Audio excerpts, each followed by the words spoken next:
Karena dalam Al-Quran, musibah, bencana, gempa dan sejenisnya tidak akan terjadi kecuali diundang. Bahasa agamanya, bahasa Qur'annya, musibah itu datang karena diundang oleh manusia. Apa penyebab datangnya musibah? Saya tidak bahas melalui ilmu teknologi, tapi saya mencoba memperjelaskannya dari Al-Quran sebagai sumber ilmu pengetahuan umat Islam. Ini tidak ada hubungan dengan geologi. Ini hanya pedoman buat orang beriman. Kalau Bapak percaya berarti Bapak termasuk orang beriman. Kalau Bapak bilang tidak ada hubungannya berarti Bapak pura-pura beriman. Apa landasannya? Silahkan buka Al-Quran, surah Al-Imran ayat 112. Setidaknya dalam Al-Quran itu didapati informasi ada 4 penyebab datangnya musibah yang menyebabkan sebab datang bencana alam ini. Undangan itu datang gara-gara apa? 1, kata Al-Quran, yakfuruna bi ayatillah. Mereka kufur terhadap ayat-ayat Allah. Mereka dustakan ayat-ayat Allah. Menurut orang Islam ada 2 ayat Allah. Ayat tertulis dan ayat tercipta. Ayat tertulis Al-Quranul Karim. Ayat tercipta lingkungan alam. Bagaimana sikap manusia khususnya bangsa Indonesia terhadap ayat-ayat Allah? Coba ngaku beriman. Ngaku ketuhanan yang Maha Esa. Bahkan ditulis,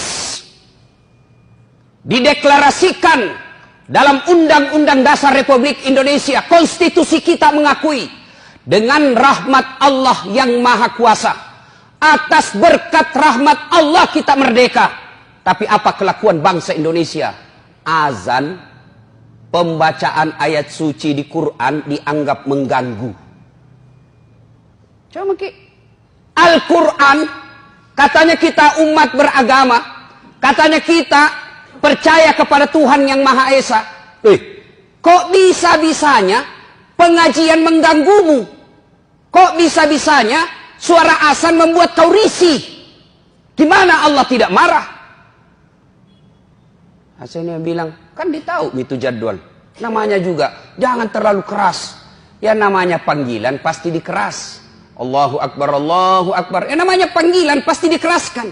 Kalau dikecilkan, bukan namanya panggilan Pak, si bicie. Dasat, dipanggil. Dasat, dasat. Nah, itu baku bici namanya itu. Apabila kufur terhadap ayat-ayat Allah, maka itu salah satu penyebab datangnya undangan musibah. Nah, berikutnya itu ayat Quran. Kalau ayat yang tercipta, mari kita lihat perlakuan kita terhadap sumber daya alam kita. Dihabisi tanpa ada perbaikan. Saya kalau perjalanan Pak, dari Balikpapan ke Bontang, dari Balikpapan ke Sangatta, Kalimantan Timur, dari pinggir jalan kita lihat hijau. Tetapi kita naik di atas pesawat, habis gundul hutan kita. Dan anehnya siapa yang menikmati? Bukan masyarakat Indonesia. Siapa yang menikmati? Orang dari luar negeri. Gimana Allah tidak marah? Kita punya sumber daya alam melimpah. Tapi siapa yang menikmati? Orang-orang kaya yang tertentu saja di Indonesia. Dan berlebihan caranya menikmatinya. Nah, kalau ini ya tunggu mi. Tajam nih. Calon aku puang nih. Yang kedua. Penyebab menurut surah Al-Imran. Wa yaqtuluna anbiya'i bighairi haq. Mereka membunuh Nabi secara tidak hak. Nah, bila mahasiswaku di Unhas, bagaimana caranya membunuh Nabi, Ustaz? Nah, tidak ada Nabi. Secara fisik kita tidak akan membunuh Nabi lagi sekarang. Tapi apa cara kita membunuh Nabi? Sunnah-sunnahnya kita bunuh. Sunnah-sunnahnya kita injak. Mana sunnah-sunnah Nabi? Ayo kita lihat saja. Pengantin. Jelas-jelas Nabi menjelaskan, kau makan dan minum duduk, karena makan dan minum berdiri adalah cara seperti setan. Tapi apa yang terjadi di tengah-tengah kita? Gedungnya Islamic Center, pengantinnya bapaknya haji dua-duanya, turut mengundang alim ulama. Tapi apa yang terjadi ketika pesta pengantin? Standing party. Dan kita bangga dengan itu. Pantas sunnah-sunnah Nabi kita injak-injak. Masih berkaitan dengan pengantin. Ini riolo ugi mangka saya masiri kiko anak tak si rani. Malu kita kalau anak kita belum menikah sama laki-laki. Tapi apa lihat Pak? Tinggi sekolahnya bapaknya. Profesor doktor bapaknya. Tokoh masyarakat bapaknya. Kita lihat undangan pengantinnya. Belum ijab kabul anaknya sudah baku peluk. Fotonya di undangannya. Jangan lihat Pak. Yang mengundang tinggi sekolahnya. Tokoh masyarakat. Disegani. Terpopuler di satu kampung. Tapi lihat undangan pengantinnya anaknya. Belum pi ijab kabul sudah baku peluk. Dikasih bodoh-bodoh sama fotografer. Ya, maju-maju kok sedikit.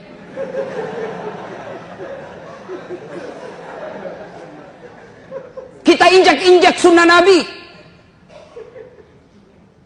Nabi menginformasikan dalam hadisnya diriwayatkan oleh Bukhari. Haram merubah nasab. Haram mengerubah silsilah orang tua kita. Dek nawad dingirobah sana anak natawe. Tapi apa yang terjadi? Kita sok barat-barat.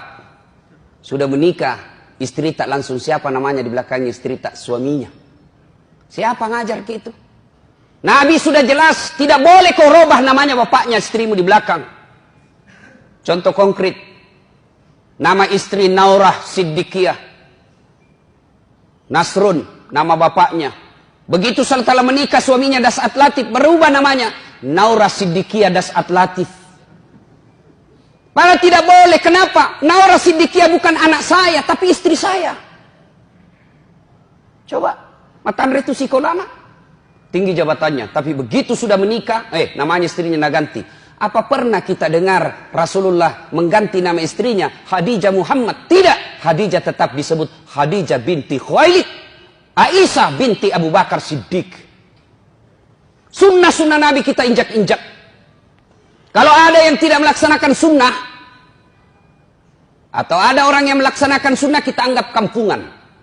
Kita lihat saudara kita yang agak naik-naik celananya sedikit, dibilang apa? Banjir di kapang.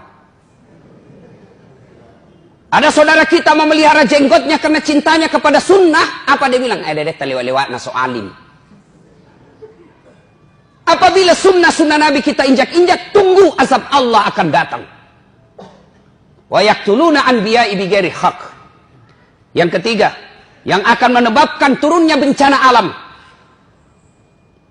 Wa kanu yaqtadun. Mereka telah melampaui batas. Tak lewat-lewat nih Pak. Lihat lagi Pak. Agama Islam mengajarkan amar ma'ruf nahi mungkar. Dan siapa yang punya tugas? Ulama, para mubalik.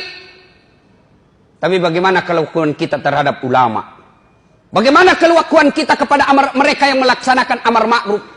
Mereka yang tulis la ilaha illallah dianggap teroris. Mereka yang menulis la ilaha illallah dianggap anti NKRI. Masa kalimat tiada Tuhan selain Allah kita takut? Dan siapa yang lakukan itu? Orang Islam sendiri. Anda yang lakukan kriminalisasi itu bukan non-muslim, orang non-Islam, kita masih bisa tolerir. Kenapa? Tidak mengerti.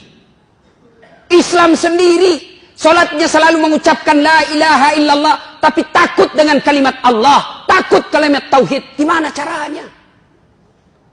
Disebut tak lewat-lewat. Mana ada kasihan itu ulama pegang senjata? Mana ada itu ulama mengajarkan rongrong NKRI? Yang justru kita teror adalah yang mengajarkan amar ma'ruf nahi mungkar. Tapi para koruptor, coba kita lihat kelakuan negara terhadap koruptor. Saudi Arabia, koruptornya pancung, potong tangannya, potong kepalanya. Di Indonesia apa yang terjadi? Koruptor, potong masa tahanan. Ini kan keterlaluan namanya. Tak lewat-lewat maku. Marah Allah. Dan yang keempat, penyebab turunnya musibah di muka bumi ini, kata Allah menurut Al-Imran ayat 112. Dzalika bima adzau. Mereka berbuat zalim secara terang-terangan. Mereka berbuat dosa secara terang-terangan. Sekarang dosa sudah tidak dianggap lagi sesuatu malu. Beberapa kali saya masuk warung kopi. Karena ajak teman saya ngajak. Oke lah, nanti dibilang ki sombong kalau diajak tidak datang. Saya datang, miris hati saya.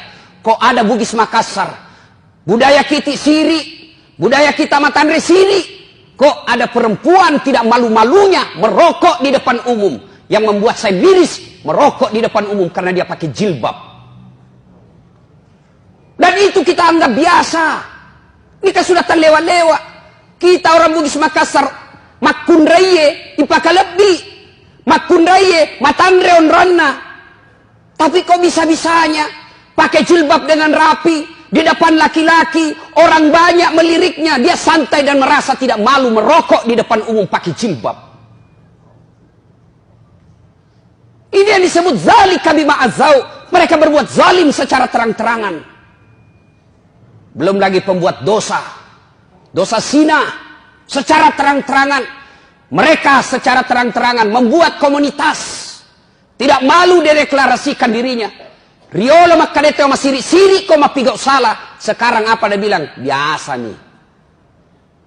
Dulu kalau ada perempuan hamil diusir dari kampungnya. Masuk kok upaka siri kasih di kampung. Bapak rela dia buang anak gadisnya. Untuk apa? Karena dianggap membuat aib buat keluarga. Sekarang apa? Nyata-nyata hamil 7 bulan. Pesta besar-besaran. Kejadian-kejadian seperti ini. Itu yang membuat azab Allah cepat datang. Lalu orang bilang begini. Kalau negara barat bagaimana Ustaz? Lewat-lewat itu. Jepang lah misalnya. Oh jangan salah Pak. Jepang itu saya sudah berapa kali ke sana. Akhlaknya tinggi Pak. Tidak ada tukang tipu. Pejabatnya baru dituduh korupsi, mundur dan bunuh diri. Kita sudah tertuduh.